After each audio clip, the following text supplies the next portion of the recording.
সোনারঘাটের বোঝানো তো সুন্দর এখান থেকে বুঝলাম না।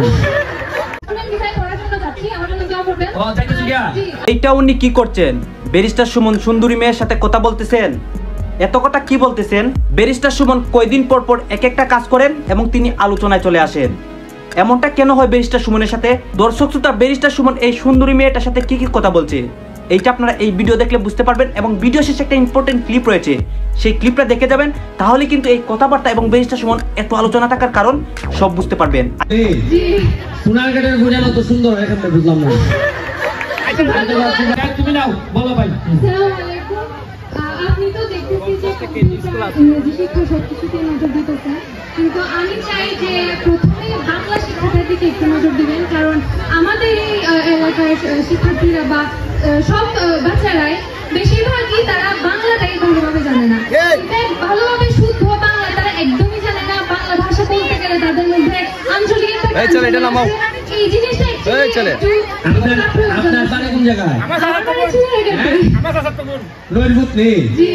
সোনারঘাটের বোঝানো তো সুন্দর এখান থেকে বুঝলাম না।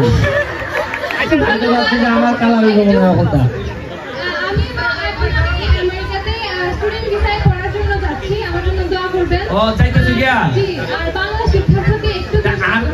বাংলা নয় আমরা শিখবো, কিন্তু তুমি ইংলিশ শিখে আইবাই দেশ নাই, তাই না? এটা একটা গুড পয়েন্ট যে আমরা বাংলা বালা পারি না। আমি আমার ছোটবেলায় বাংলা যারা শিখাইছো এমনই বাংলা শিখাইছো, এখন বলতো আমি জীবনে বাংলা শিখতে পারতাছি না। এবারে সিলেটি দিয়ে কোনোভাবে খাবার করতেছি। আমি জানি আমি কি যন্ত্রণা আছি। আগামী 20 বছর পরে ফসল পাইতে গেলে গাছ লাগাইতে হবে। এখন দেখা যাইতেছে এমপি হিসাবে আমার ছেলে মেয়ে পড়াশোনা করে বাইরে, এরা দেখা গেল আর 20 বছর পরে শিক্ষিত ভালো ভালো অবস্থান তৈরি করে আসবে। আসার পর আপনারা বলবেন যে ব্যারিস্টারের ছেলে এমপির ছেলে আবার এমপি হোক। আমি এটা চাই না। আমি চাই আমার ছেলে মেয়ে যে সুবিধা নিয়ে বড় হইতেছে, অন্তত আমি যতটুকু পারি প্রথম দিকে 30টা ছেলে মেয়ের দায়িত্ব নিয়ে আমি শুরু করতেছি, যারা আগামী 20 বছর পরে আমি এদের কাছ থেকে ফসল নিতে চাই। এরা যেন সোনারঘাট মাধবপুরের উন্নয়নে ভূমিকা রাখতে পারে, এটা আমি এমপি হিসাবে আপনাদের জন্য করে যাচ্ছি। এই জন্য আমি আপনাদের দোয়া এবং শুভকামনা আশা করতেছি।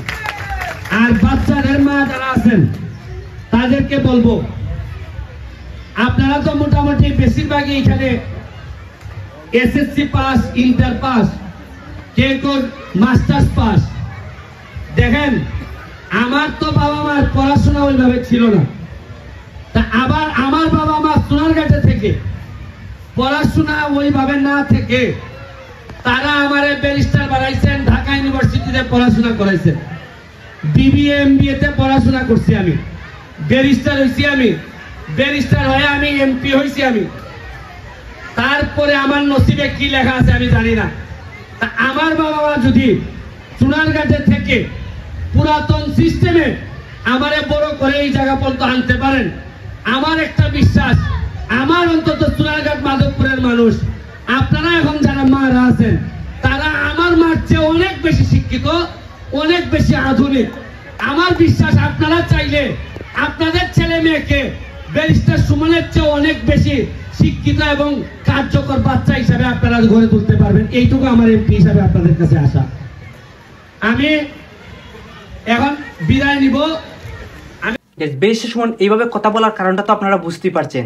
সে কিন্তু ভাষা নিয়ে কথা বলছিল, এবং মানুষ যে দেশ ছেড়ে বিদেশ চলে যায় তাদের দেশটি ছেড়ে, এবং তারা কিন্তু ইংলিশ কথা বলে এবং দেশে আর তারা আসতে চায় না। এইটা নিয়ে কিন্তু ব্যারিস্টার সুমন তার এলাকার একটা কনফারেন্সের মধ্যে এই বিষয়টা নিয়ে ব্যারিস্টার সুমন কথা বলছিল, এবং এইটাই কিন্তু আলোচনা এবং সমালোচনার মধ্যে চলে আসে এবং ব্যারিস্টার সুমন ভাইরাল হয়ে যায়।